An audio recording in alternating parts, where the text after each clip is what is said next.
दोस्तों, नीलम की शादी को अभी 4 महीने ही हुए थे। वह शादी के बाद पहली बार वह सावन के महीने में अपने मायके आई थी रक्षाबंधन पर, और अपने 2 छोटे भाइयों को राखी बांधने के बाद उसे अपने ससुराल लौट जाना था। रक्षाबंधन 12 अगस्त को था। 5 अगस्त को जब वह घर में मां के साथ कामकाज में हाथ बटा रही थी, तब उसके मोबाइल की घंटी बजी।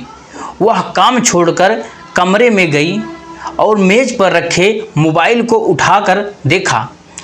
फ़ोन उसके पति कैलाश का था। उसे ने तुरंत कॉल रिसीव की। उसके हेलो कहते ही कैलाश की आवाज़ सुनाई दी, नीलम तुम रामगंज आ जाओ, मैं तुम्हें वहाँ मेला दिखाकर लाऊंगा।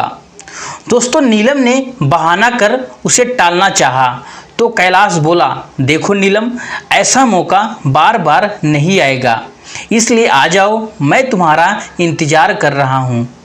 लेकिन कैलाश ने अधिकार भरे शब्दों में अपनी बात कहकर जगह बता दी और फ़ोन काट दिया। दोस्तों, नीलम को कैलाश पर बिल्कुल भरोसा नहीं था। 4 महीने में वह उसे जितना जान पाई थी, उससे उसे लगता था कि कैलाश उसे पसंद नहीं करता है। लेकिन वह उसका पति था और वह जिद कर रहा था, इसलिए जाना उसकी मजबूरी थी। उसने अपनी माँ को बताया और फिर अपनी छोटी बहन प्रीति को साइकिल पर बैठाकर रामगंज चली गई। दोस्तों, जब वह देर शाम होने पर भी नीलम प्रीति के साथ वापस नहीं लौटी तो माँ को चिंता हुई। माँ ने यह बात अपने पति को बताई। उन्होंने नीलम और प्रीति को खोजबीन शुरू की। नीलम के ससुराल में फ़ोन करके पता किया तो दोनों वहाँ भी नहीं थे और उसका पति कैलाश भी घर पर नहीं था। दोस्तों, जब पिता ने खोजबीन करने के बाद भी दोनों बेटियों का कोई सुराग नहीं मिला तो उसने थाना रामगंज में कैलाश के विरुद्ध अपहरण का मुकदमा दर्ज करा दिया। दोस्तों, क्योंकि कैलाश के खिलाफ रिपोर्ट इसलिए लिखाई गई क्योंकि उसने फ़ोन करके उसने ही पूजा को रामगंज बुलाया था। दोस्तों, थाना के इंचार्ज विपिन कुमार को कैलाश के रामघाट पर पुल पर होने की सूचना मिली तो वह पुलिस टीम के साथ वहां जा पहुंचे। कैलाश वहां मिल गया। पुलिस उसे गिरफ्तार करके थाने ले आई और दोस्तों, थाने में जब उसने पूछताछ की गई तो उसने बताया कि उसने अपनी पत्नी नीलम और साली प्रीति की उनके ही दुपट्टे में गला घोंटकर हत्या कर दी थी। दोनों की लाशें उसी गांव में उसी के मामा के गन्ने के खेत में पड़ी है। दोस्तों, थाना प्रभारी विपिन कुमार अपनी टीम स्थानीय पुलिस के साथ उसी गांव में पहुंचे। दोस्तों, कैलाश के मामा के खेत में खोजबीन की गई तो नीलम और प्रीति की सड़ी गली लाशें कंकाल नुमा हालात में मिली। पुलिस ने प्राथमिक कार्यवाही करके दोनों के लाशों को पोस्टमार्टम के लिए भेज दिया। दोस्तों, इसके बाद पुलिस कैलाश को लेकर थाने गई। थाने में पूछताछ के दौरान कैलाश ने हत्या के पीछे की जो कहानी बताई वह नाजायज़ रिश्ते को अपनी ज़िंदगी समझने वाले एक शख्स के खूनी खेल की कहानी थी, जिसमें उसका शिकार बनी उसकी जीवन संगनी और निर्दोष साली। दोस्तों, कैलाश ने इंटर तक पढ़ाई की थी। इसके बाद वह पिता के साथ खेती के काम में हाथ बटाने लगा था। उसके मामा की 3 महीने की 3 बेटियां थीं, जिनमें पूजा सबसे बड़ी थी। 18 साल की पूजा का यौवन खूब दमकता था। वह थी भी खूबसूरत। कैलाश अक्सर अपने मामा के घर आता रहता था। गीता से उसकी खूब पड़ती थी। दोनों के बीच भाई बहन का रिश्ता था। बचपन से ऐसे एक दूसरे के साथ खेले थे, इसलिए एक दूसरे से काफ़ी घुले मिले हुए थे। दोस्तों, जब दोनों जवान हुए तो कैलाश को गीता की खूबसूरती कुछ अलग ही नज़रिए से सुहाने लगी। दोस्तों रिश्ते की याद आती तो वह गीता पर से नज़रें हटाने की कोशिश करता, लेकिन उसका दिल उसे ऐसा करने की इजाज़त नहीं देता था। दोस्तों कैलाश ने बहुत कोशिश की वह रिश्ते की मर्यादाएं बनाए रखे, लेकिन दिल के मामले में उसका वश नहीं चला। वह कोशिश करके हार गया। दोस्तों कैलाश ने महसूस किया कि वह पूजा को चाहने लगा है। उसके दीदार से उसके दिल को सुकून मिलता है और आँखों को ठंडक। पूजा जब उसके साथ नहीं होती तो उसे कुछ भी अच्छा नहीं लगता था। उसके बिना जीने की कल्पना भी बेईमानी है, लेकिन पूजा का साथ पाने की उसकी इच्छा तभी पूरी हो सकती थी जब वह भी प्यार का जवाब प्यार से देती। दोस्तों काफ़ी सोच विचार के बाद कैलाश ने फैसला किया कि वह पूजा से अपने दिल की बात जरूर कहेगा। पूजा की वजह से कैलाश अधिकतर अपनी ननिहाल में ही पड़ा रहता था। दोस्तों बराबर उसके संपर्क में रहने के कारण पूजा भी उसके आकर्षण में बंध सी गई थी। कैलाश के साथ रहने पर उसे भी दुनियादारी की सूझबूझ नहीं रहती थी। दोस्तों एक दिन पूजा अपने कमरे में बैठी हुई थी कि तभी कैलाश आ गया। वह मन ही मन ठान लिया था कि पूजा से अपने दिल की बात जरूर कहेगा और वह उसके पास बैठते हुए बोला, पूजा आज मैं तुमसे कुछ कहना चाहता हूँ। दोस्तों क्या कहना चाहते हो बताओ, पूजा से उत्सुकता से पूछा। मुझे डर है कि तुम मेरी बात सुनकर नाराज ना हो जाओ। पूजा पता चले तो ऐसी क्या बात है जिसे कहने से तुम इतना डर रहे हो। पूजा मैं तुमसे प्यार करने लगा, क्या तुम मेरे प्यार को स्वीकार करोगी। कैलाश ने पूजा का हाथ अपने हाथ में लेकर एक ही झटके में बोल दिया। दोस्तों क्या सुनकर पूजा चौंक पड़ी। उसे एकाएक अपने कानों में भरोसा नहीं हुआ। दोस्तों हाँ पूजा मैं तुमसे प्यार करने लगा हूँ और तुमसे ही शादी करना चाहता हूँ। दोस्तों फिर पूजा ने एक कैसी बातें कर रहे हो, तुम अच्छी तरह जानते हो हमारे बीच भाई और बहन का रिश्ता है। दोस्तों पूजा मैंने कभी भी तुम्हें बहन की नज़र से नहीं देखा। मुझे अपने प्यार की भीख दे दो, मैं तुम्हारे लिए पूरी दुनिया से लड़ जाऊंगा। दोस्तों कैलाश ने कहा। तो फिर पूजा ने कहा, हम समाज की नज़र में भाई बहन हैं। जब लोगों को पता चलेगा कि वे अपने कभी एक नहीं होने देंगे, तुम किस किस से लड़ोगे। दोस्तों यह सुन करके पूजा ने, मुझे किसी की फिक्र नहीं है, बस तुम एक बार हाँ कह दो। दोस्तों ठीक है, तुम इतना कह रहे हो तो मैं इसके बारे में सोचने के बाद जवाब दूंगी। पूजा ने उसे टालने के लिए कहा। दोस्तों कैलाश ने कहा, ठीक है, कल सुबह मुझे बरेली जाना है और शाम तक घर आऊँगा। तब तक तुम सोच लेना और मुझे अपना जवाब बता देना। कोशिश करना तुम्हारा जवाब मेरे हक में हो। कहकर कैलाश कमरे से बाहर चला गया। दोस्तों रात को खाना खाने के बाद पूजा जब सोने के लिए बिस्तर पर लेटी तो नींद उसकी आँखों से कोसों दूर थी। उसके कानों में कैलाश के शब्द ही गूंज रहे थे। उसने अपने दिल में झांकने की कोशिश की तो उसे लगा कि वह भी जाने अनजाने में कैलाश से प्यार करती है, लेकिन भाई बहन का रिश्ता के भय से अपने प्यार का इजहार नहीं कर पा रही है। अब जब कैलाश प्यार की बात कह रहा था तो उसे पीछे नहीं हटना चाहिए। ज़िंदगी में सच्चा प्यार हर किसी को नहीं मिलता है, ऐसे में वह कैलाश के प्यार को क्यों ठुकराए। काफ़ी सोच विचार कर उसने फैसला कर लिया कि उसे क्या करना चाहिए।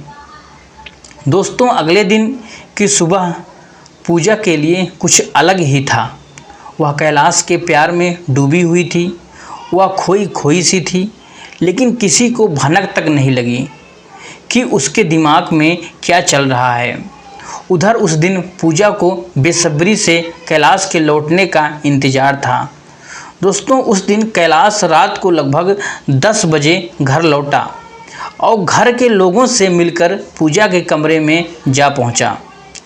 उसके आते ही पूजा से पूछा, पूजा जल्दी बताओ तुमने क्या फैसला लिया। दोस्तों, पूजा कहती है, मैंने रात भर काफ़ी सोचा और फैसला लिया कि पूजा ने अपनी बात बीच में ही रोक दी। यह देखकर कैलाश के दिल की धड़कन तेज हो गई।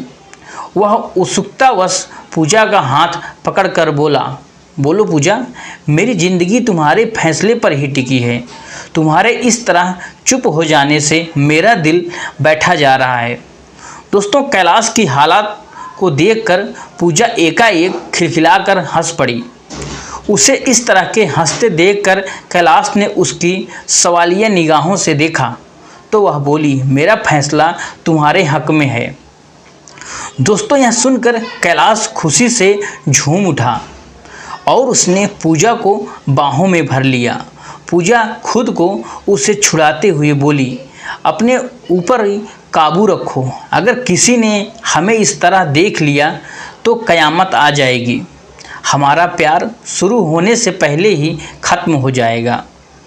दोस्तों, कैलाश, क्या करूं, तुम्हारा फैसला सुनकर मैं पागल सा हो गया हूं।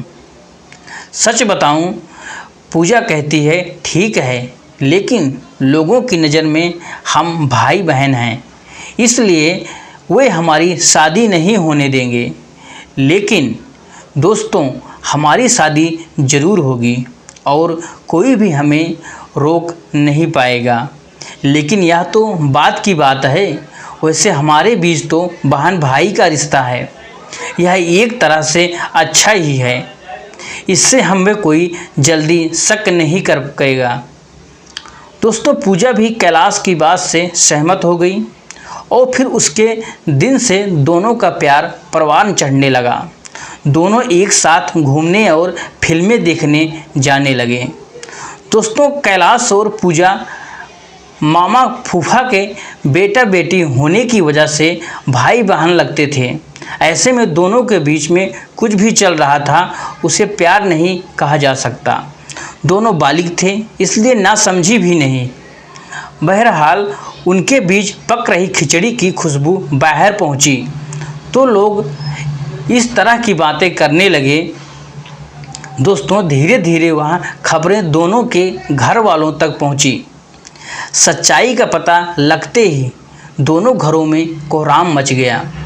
परिवार के लोगों ने एक साथ बैठकर दोनों को समझाया, रिश्ते की दुहाई दी, लेकिन उन दोनों पर कोई असर नहीं पड़ा।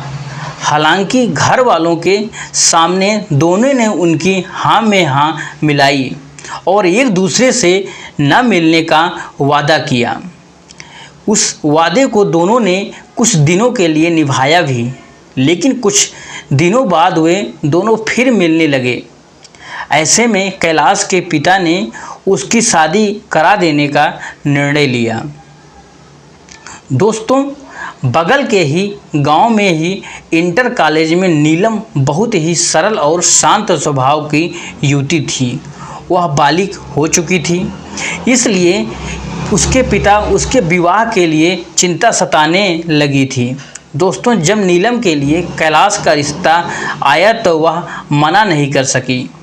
उसके बाद वह सब कुछ इतना जल्दी तय हुआ कि उसे इतना वक्त नहीं मिला कि कैलाश उसके परिजनों के बारे में कुछ पता लगा सके। कैलाश के घर वालों ने तो कुछ जानना ही नहीं चाहते थे। वह तो जल्द से जल्द उसकी शादी करके बंधन में बांधना चाहते थे, जिससे वह पूजा के सारे रिश्ते तोड़ दे। दोस्तों, रिश्ता तय होने के बाद इसी साल दोनों का विवाह हो गया। दोस्तों, नीलम मायके से विदा होकर अपने ससुराल गई, लेकिन कैलाश ने उसमें से कोई रुचि नहीं थी, ना कोई रुचि दिखाई। कैलाश पर तो पूजा की दीवानगी छाई हुई थी। वह किसी हाल में उससे अलग होना नहीं चाहता था। दोस्तों वह अपनी शादी होने से तो नहीं रोक पाया, लेकिन के बावजूद वह नीलम अपनी ज़िंदगी की जीनत नहीं मनाना चाहता था, इसलिए वह उसके साथ बेरुखी से पेश आने लगा। यह बात उसके चिल्ला पड़ता था, उल्टा सीधा बोलता था। उसकी हरकतों से नीलम समझ गई कि वह उसे पसंद नहीं करता है। ज़रूर उसने किसी मजबूरी के तहत उसने विवाह किया है। दोस्तों दूसरी ओर कैलाश जब पूजा से मिला तो उसने नाराज़गी जताई और याद दिलाया कि उसने हमेशा उसी का रहना का वादा किया था और कोई भी उनके बीच नहीं आएगा। वह अपने वादों को कैसे भूल गया। इस पर कैलाश ने उससे कहा कि वह अपने वादे को नहीं भूला, उसके अलावा वह किसी और को अपनी ज़िंदगी नहीं बना सकता। लेकिन जब पूजा ने नीलम को अपने रास्ते का रोड़ा बताया तो कैलाश उसने कहा कि वह इस रोड़े को हमेशा के लिए अपने रास्ते से हटा देगा। दोस्तों काफ़ी समय बीतता गया। दोस्तों इसके बाद कैलाश ने नीलम की हत्या की साजिश की रचना शुरू कर दी। दोस्तों सावन में जब नीलम अपने मायके आई तो कैलाश ने अपनी साजिश को अंजाम देने का फैसला लिया। इसके लिए उसने अपनी प्रेमिका को ही गांव और उसके पिता के खेत को ही नीलम का मृत्यु स्थान चुन लिया। दोस्तों बहनों की लाशों को वहीं पड़ा छोड़कर कैलाश अपने मामा के घर आ गया। दोस्तों वहां उसने पूजा को नीलम और प्रीतिम की हत्या कर देने की बात बता दी। देर रात वह मामा के घर से निकलकर अपने घर पहुंचा तो दोस्तों लेकिन कैलाश की गुनाह ने उसको पीछा नहीं छोड़ा और अंततः वह पुलिस की गिरफ्त में आ ही गया। दोस्तों यह कहानी अगर आपको अच्छी लगी हो तो चैनल को सब्सक्राइब करके बेल आइकन घंटे को प्रेस कर लें।